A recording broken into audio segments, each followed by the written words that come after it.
Ulijua kwamba Yesu alikuwa na mfuasi mwanamke aliyempenda zaidi ya wafuasi wake wote wa kiume? Ulijua kwamba mwanamke huyu alipokea mafunzo ya siri kutoka kwa Yesu, mafunzo ambayo hata Petro hakupata? Je, ulijua kwamba injili yake iliondolewa kwa sababu ilionyesha nguvu ya wanawake? Leo nitakufunulia siri kuhusu kitabu cha Injili ya Maria Magdalena, injili iliyofichwa kwa miaka 2000. Karibu katika Neno Kweli. Kaa mpaka mwisho. Maria Magdalena, jina unalolijua, lakini hadithi yake ya kweli hauijui. Makanisa yamemfanya kuwa mwanamke wa dhambi, lakini ukweli ni tofauti kabisa. Mwaka 1896, injili yake iligundulika Cairo, Egypt. Kitabu hiki kinafunua ukweli ambao makanisa hayataki ujue. Katika kitabu hiki kuna yafuatayo mazito. Maria alikuwa mwanafunzi pendwa wa Yesu, zaidi ya wanaume wote. Yesu alimpa mafunzo ya siri ambayo wengine hawakupata. Wanafunzi wa kiume walimuonea wivu, hasa Petro. Hakuna mtu anayeweza kukuongoza kwa Mungu bali wewe mwenyewe. Roho ni muhimu zaidi ya mwili. Mwili ni wa muda. Twende kazi, lakini naomba subscribe kama ulikuwa bado. Kitabu hiki kinaonyesha kuwa Maria Magdalena alikuwa mwanafunzi pendwa wa Yesu. Injili ya Maria 10:1-3. Petro akamwambia Maria, "Dada, tunajua kwamba Mwokozi alikupenda wewe zaidi ya wanawake wengine. Tuambie maneno ya Mwokozi ambayo unayakumbuka, yale unayoyajua wewe lakini sisi hatuyajui, ambayo hatukuyasikia." Angalia hiyo. Petro mwenyewe, kiongozi wa mitume, anakiri kwamba Yesu alimpenda Maria zaidi. Kwa nini Yesu alimpenda Maria? Sio upendo wa kimapenzi, ni upendo wa kiroho. Maria alikuwa na akili ya kina, alielewa mafundisho ya Yesu. Imani thabiti, hakumwacha Yesu hata msalabani.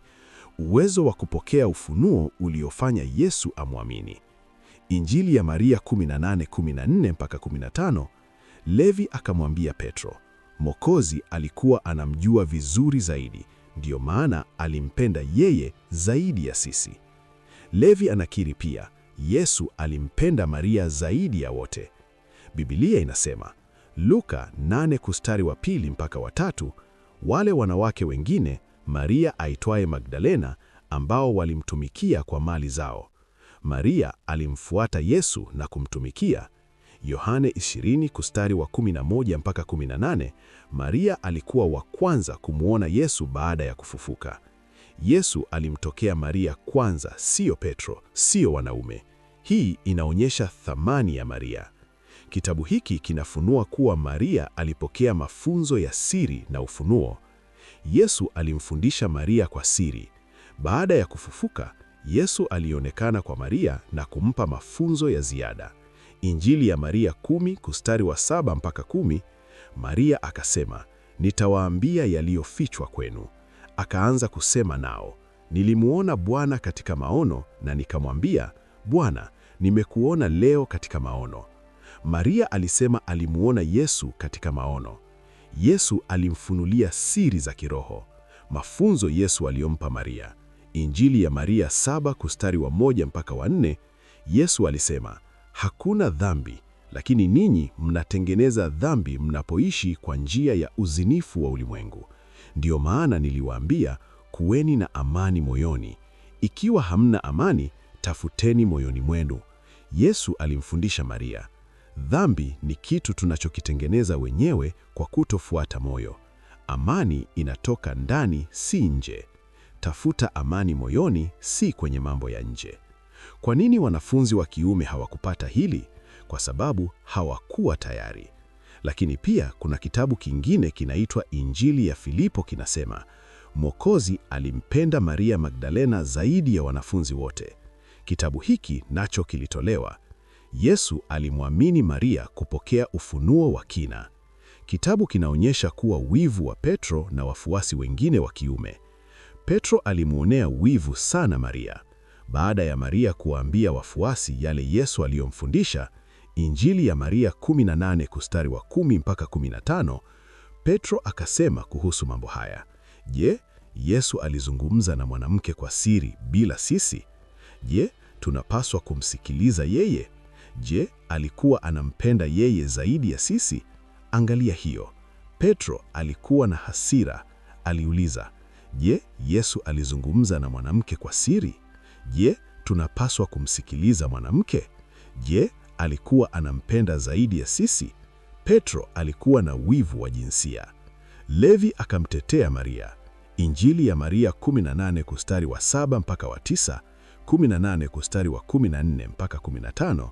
Levi akajibu akamwambia Petro, Petro, wewe daima una hasira. Sasa naona unampinga mwanamke kana kwamba ni adui yako. Ikiwa Mwokozi alimfanya kuwa mwenye kustahili, wewe ni nani ukamkataa? Hakika Mwokozi anamjua vizuri zaidi, ndiyo maana alimpenda zaidi ya sisi. Levi alimkemea Petro. Levi alisema, Petro, wewe una hasira daima. Unamuonea wivu mwanamke. Kama Yesu alimchagua, wewe ni nani ukamkataa? Yesu anamjua vizuri zaidi, ndiyo maana alimpenda zaidi ya sisi. Kwa nini hii ni muhimu?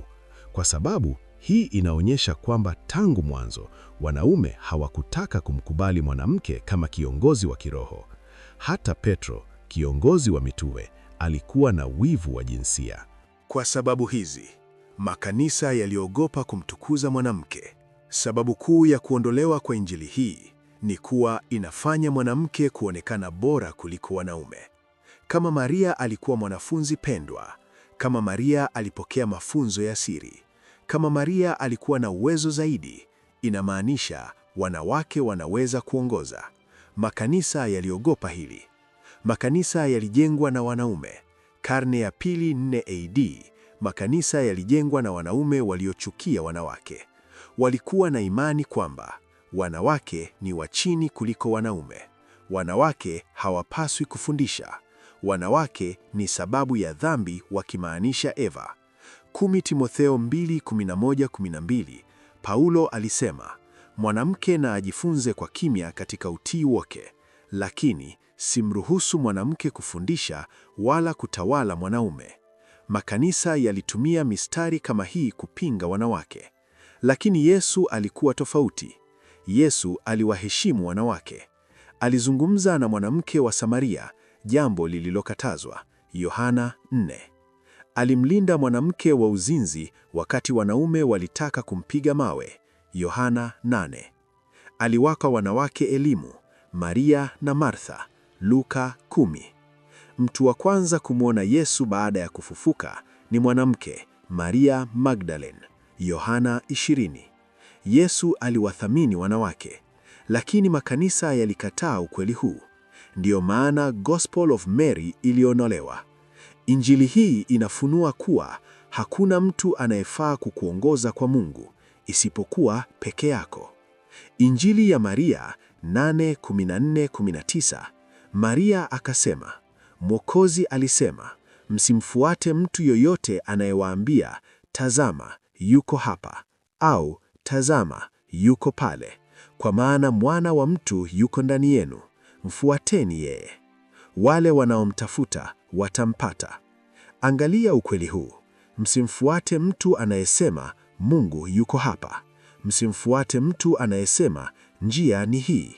Mfuateni Mungu ndani yenu. Hii iligusa wachungaji. Kama Mungu yuko ndani yako, kama haupaswi kumfuata mtu, inamaanisha huhitaji pasta kukuongoza. Huhitaji kanisa kukufikisha kwa Mungu. Unahitaji kuamini Mungu ndani yako. Biblia inasema nini? Luka 17:20-21, ufalme wa Mungu hauji kwa kutazamwa. Ufalme wa Mungu uko ndani yenu. Kwanza Yohana 2:27, lakini upako uliomfundisha unakaa ndani yenu, wala hamuhitaji mtu yoyote awafundishe. Mathayo 23:8-10, lakini ninyi msiitwe rabi, kwa maana mmoja ni mwalimu wenu, na ninyi nyote ni ndugu. Wala msiitwe viongozi, kwa maana kiongozi wenu ni mmoja, Kristo. Biblia inasema, hakuna mtu anakuongoza, lakini makanisa yanadai, bila sisi huwezi kuokoka. ni uongo. Lakini pia Injili hii inasema roho ni muhimu na mwili ni wa muda tu. Injili ya Maria 15:1-5. Maria akasema, mwili ni wa muda, lakini roho ni ya milele. Roho ikishinda tamaa za mwili itapumzika kwa amani, lakini mwili ukishinda roho, roho hautapata pumziko. Hii inapingana na mafundisho ya kanisa. Makanisa yanasema tutapewa miili mipya baada ya ufufuo, lakini Gospel of Mary inasema mwili ni wa muda, roho ndiyo muhimu. Biblia inasema nini?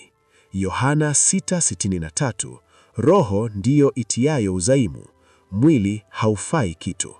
Wa pili wa Korinto 4:16-18, kwa sababu hiyo hatulegei, lakini hata kama mwili wetu wa nje unaangamizwa, bali wa ndani unafanywa upya siku hadi siku.